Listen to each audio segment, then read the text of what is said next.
জিঅ' যেতিয়া ভাৰতত এন্ট্ৰি মাৰিছিল তেতিয়া ভাৰতত আছিল 105 কৰোৰ মোবাইল ইউজাৰ কিন্তু সব আছিল 2G আৰু 3G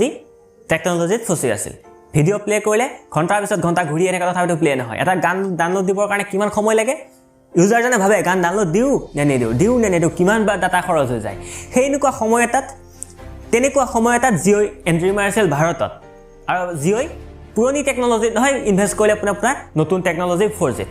বাকি যিমানবিলাক টেলিকম সাৰ্ভিস আছিল যেনে ভোডাফোন আইডিয়া এয়াৰটেল সবে কি কৰিছিল পুৰণা টেকনলজি ইনভেষ্ট কৰি বহি আছিল তেওঁলোকে নতুন টেকনলজি শিফট হ'ব পৰা নাছিল কাৰণ এখন বেৰিয়াৰ আছিল মাজত কাৰণ পুৰণা টেকনলজি ইমান ইনভেষ্ট কৰিলে এটা নতুন টেকনলজি ইনভেষ্ট তেওঁলোকে কেনেকৈ কৰে আৰু আনফালে জিঅ'ই পুৰণা টেকনলজি ফালে ঘূৰিয়ে নাছিলে পুনৰ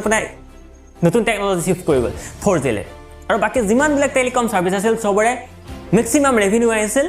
ভয়েস কলিঙৰ পৰা কিন্তু জিঅ'ই টাৰ্গেট কৰিলে ডাটা কাৰণ জিঅ'ই গম পায় যে 21 শতিকাত মানুহৰ অক্সিজেন কেৱল মোবাইল ডাটা হৈ পৰিব অক্সিজেন নহলে মানুহ অলপ সময় জীয়াই থাকিব কিন্তু মোবাইল ডাটা যদি নাথাকে তেতিয়া মানুহ জীয়াই থাকিব নোৱাৰে এক মুহূৰ্ত মোবাইলত যদি ডাটা নাথাকে মানুহ শান্তিৰে থাকিব নোৱাৰে এই কথাটো জিঅ'ই তেতিয়াই গম পাইছিল প্ৰায় আজিৰ পৰা 4 বছৰ আগত আৰু প্ৰায় 2.5 লাখ কোটি টকা ইনভেষ্ট কৰি জিঅ'ই ভাৰতৰ চুকে কোনে জিঅ' চিম এভেইলেবল কৰাই দিলে জিঅ'ই এনেকুৱা এটা ষ্ট্ৰেটেজি ইউজ কৰিছে সেইটো কয়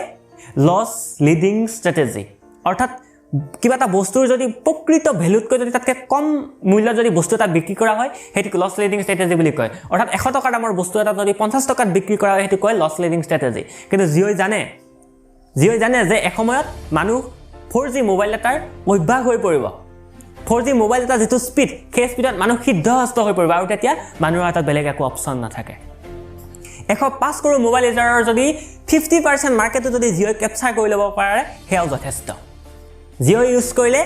গান and bullet strategy razor and blade strategy এনেকৈ কয় ৰেজৰ এণ্ড ব্লেড ষ্ট্ৰেটেজি কাৰণ ৰেজৰ যদি বেছি দিব পাৰে তেনে ব্লেড কিনিবৰ কাৰণে মানুহ আহিব যদি কাৰোবাৰ হাতত গান থাকে বুলেটৰ কাৰণে বুলেট কিনিব গতিকে যদি জিঅ' চিম মানুহৰ হাতত থাকে তেতিয়া ডাটা প্লেন